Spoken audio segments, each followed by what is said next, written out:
terus orang tersebut mengaku salah dan minta maaf, kita maafkan, ngono kuwi. Mungkin sulit, tapi kita harus belajar menjadi pribadi yang lebih baik daripada memperpanjang permusuhan. Lebih baik diselesaikan pada waktu itu. Ya karena sulit kadang, aku dianoni kok orangnya dengan mudahnya minta maaf. Kadang memang sulit, tapi kan kita tahu kan orang yang benar-benar minta maaf sama orang yang pura-pura minta maaf, kadang kita itu kan bisa merasakan. Kayak pura-pura ya wis tinggal wae. Tapi kalau orang tersebut benar-benar minta maaf, kita hendaknya sebagai seorang muslim ya memaafkannya. Harus pintar kadang itu. Nah, jadi intinya di sifat ulfah itu kita jangan sampai memulai api permusuhan, memulai api memulai api kebencian. Karena ketika sampean nanti ya di semisal nek sekolahan atau nek madrasah, nek pondok, dimanapun itu, mau pondok besar, pondok kecil ataupun yang lainnya, itu ketika kita punya kebencian pada seseorang, pasti setiap bertemu dengan hal yang tidak kita sukai, hari itu enggak nyaman atau mungkin enggak semangat menjalani kehidupan, kan ngono. Kaya wah tang itu ruroh cah kuwi neh. Tangi teruruh. Nah, itu kan sifat-sifat yang memunculkan kebencian. Jadi intinya pokoknya kita enggak berbuat masalah duluan, itu insya Allah ya semuanya akan baik-baik saja. Tapi ketika zaman sudah mulai memunculkan sifat benci, iri kepada orang lain, namanya berada di suatu tempat ya enggak enak rasanya. Berarti kan yang lebih enak kita tetap selalu berbuat baik, menjadi pribadi yang baik. Nek kancani ya dikancani, ora oleh dianoni. Zaman kita merasa semuanya di sekeliling kita itu orang-orang yang baik, zaman menjalani hidup itu enak. Meskipun kadang ya rada membosankan, koncoku iku wonge apik kabeh. Ora tau nganoni, ya ora tau berbuat buruk. Itu kita akan enak untuk menjalani kehidupan hari itu. Nek sekolah wonge ya api-api, nek pondok wonge api-api, nek kamar orangnya itu ya enak. Jadi kita menjalani semuanya itu aman. Tapi ketika ada permusuhan itu nanti ya setiap bertemu orang yang gak kita sukai pasti akan ya gak enak rasanya. Ya memang seperti itu. Itu tujuan kita memiliki sifat ulfah. Harus saling kasih sayang. Kadang kita mulai berbuat baik, ada orangnya itu yang mulai memunculkan sifat permusuhan. Memang itu sulit kadang, tapi jangan pernah berhenti. Tetap tebar kebaikan. Kalau bisa kita yang memulai, semisal kayak anak baru, itu sampean yang mulai kenalan. Kadang anak baru itu sulit untuk mengajak berkenalan karena mungkin dia malu. Tapi kita yang sudah lama di sini semisal ya kita duluan. Itu salah satu bukti seseorang itu memiliki sifat ulfa adalah mengajak berteman pada orang-orang yang baru, kan gitu. Nah, untuk hari ini mungkin sampai sifat ulfa saja dulu. Kalau saya tambahkan materinya ya nggak pas nanti. Nah, mungkin dari sini ada pertanyaan. Ya silahkan, ada pertanyaan silahkan. Dari siapa di mana? Assalamualaikum warahmatullahi wabarakatuh. Waalaikumsalam warahmatullahi wabarakatuh. Saya Aira dari SMP Islam Kiai Haji Ahmad Bajuri. Izin bertanya Ustadz. Dari mana? Dari rumah. Dari Sukoanyar, Tulungagung Paten. Oh, Sukoanyar, nggih. Mbak Aira dari Sukoanyar. Silakan pertanyaannya.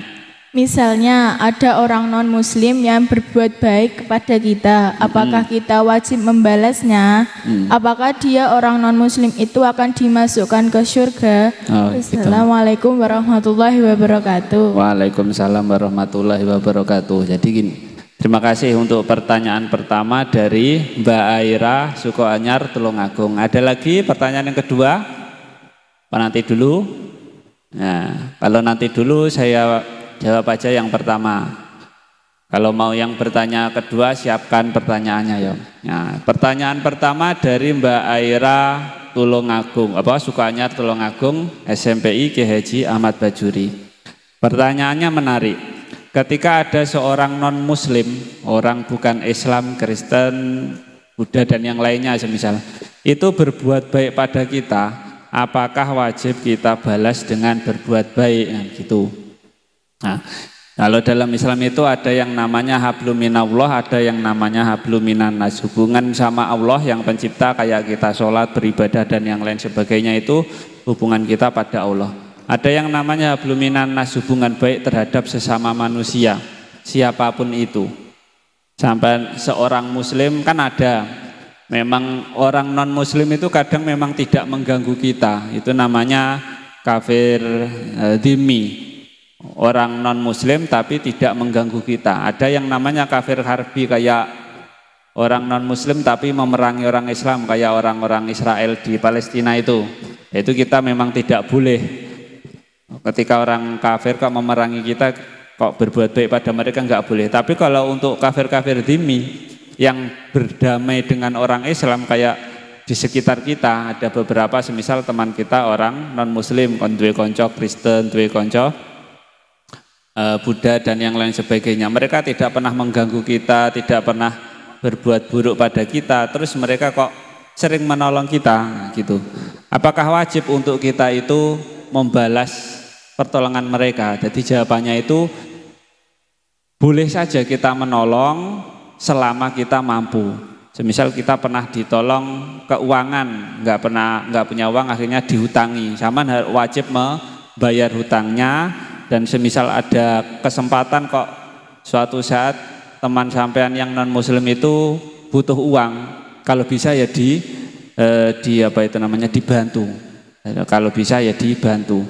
Jadi karena memang Saman memang pintar tadi, pertanyaan yang menumbuhkan sifat ulfah itu salah satunya adalah seagama. Sesama orang muslim itu hendaknya saling membantu. Tapi non muslim ya Pak, apa oleh saling membantu? Ya lebih baik. Memang bukan sebuah keharusan, tapi lebih baik saling membantu. Apa enek ganjarane? Kita itu ganjarane itu berbuat baik kepada sesama. Ada yang namanya berbuat baik kepada sesama muslim, ada yang namanya berbuat baik pada sesama manusia. Entah itu orangnya non muslim ataupun bukan, ketika kita berbuat baik pada orang tersebut, insya Allah ada pahalanya. Semisal sampean punya uang, terus berpapasan roh enek wong miskin tukang minta-minta tapi wongnya Kristen, piye? Dikai apa? Dibantu apa ora? Tak kai duit engko aku oleh ganjaran apa ora? Ya tetap harus, ketika kita itu sesama manusia hendaknya saling membantu tanpa melihat mereka itu agamanya apa. Karena mereka tidak memusuhi kita. Beda lagi kayak ketika orang yang jelas memusuhi kita, orang non-Islam kayak orang Israel itu jelas memeranginya, itu tidak boleh kita bantu.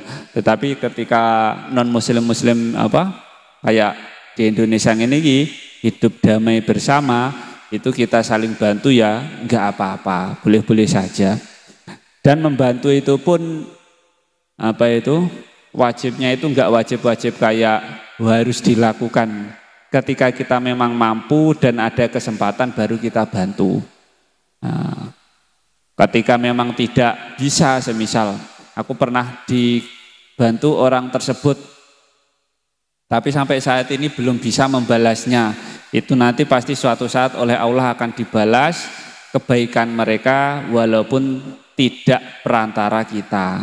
Intinya kita punya niat untuk membantu, tapi ketika kita ada kesempatan, ada waktu untuk membantu, itu hendaknya dibalas bantuan kebaikan dari mereka, entah itu non muslim ataupun bukan. Itu membantu orang lain itu tetap baik. Terus yang kedua tadi apa? Kayak ada dua, yang terakhir lupa. Akan? Oh ya, orang non muslim. Nah, bagus. Orang non muslim itu nanti apakah masuk surga, kan gitu. Lah secara teknis